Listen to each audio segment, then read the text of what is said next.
Hello बच्चों, यहाँ प्रश्न है। एक व्यक्ति 1000 रुपए का नोट लेकर बैंक जाता है। वह कैशियर से बदले में केवल 5 रुपए और 10 रुपए के नोट देने के लिए कहता है।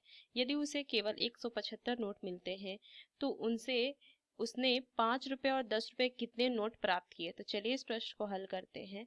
मुख्य अवधारणा अगर मैं इस प्रश्न का लिखूं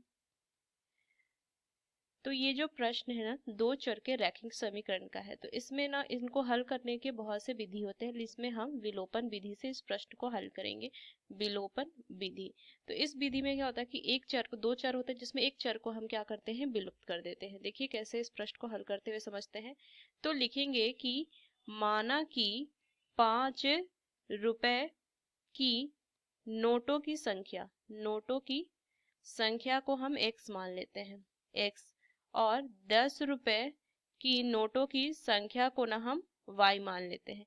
तो प्रश्नानुसार अगर मैं लिखूं कि इसके पास 1000 रुपए का क्या नोट था, तो मैं लिख सकती हूँ क्या कि 5 गुना x जोड़ में 10 गुना y बराबर 1000, ये मैं लिख सकती हूँ।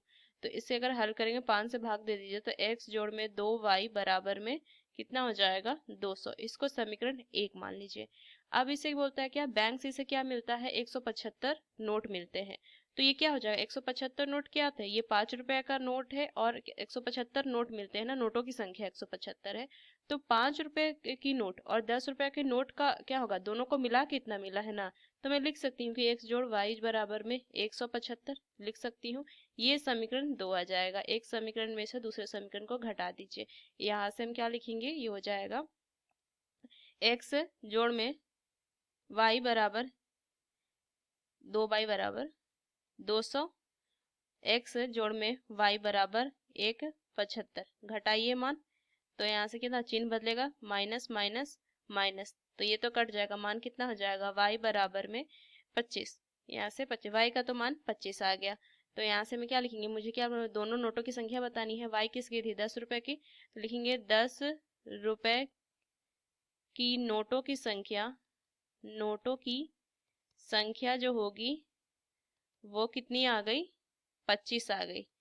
तो 5 रुपए की नोटों की संख्या कैसे निकालेंगे, देखिए यहाँ से ये जो एक क्या निकालना, y का मान ना किसी भी एक समीकरण में रख दीजिए। तो यहाँ से क्या हो जाएगा, x जोड़ y जो था क्या है, x जोड़ y बराबर में 175 है ना। तो क्या लिखेंगे कि x बराबर में 175 में हम 25 को घटा दीजिए, तो ये आ जाएगा 150। मतलब कि 5 रुपए के नोटों की संख्या जो थी, तो यहाँ से लिख लेंगे कि 5 रुपए की नोटों की संख्या 150 है। तो इस तरीके से हमने इस प्रश्न को हल किया, 150 और ये 25। तो इस मुख्य अवधारणा का इस्तेमाल करके हमने इस प्रश्न को हल किया। आशा करते हैं प्रश्न आपको समझ में आया। धन्यवाद।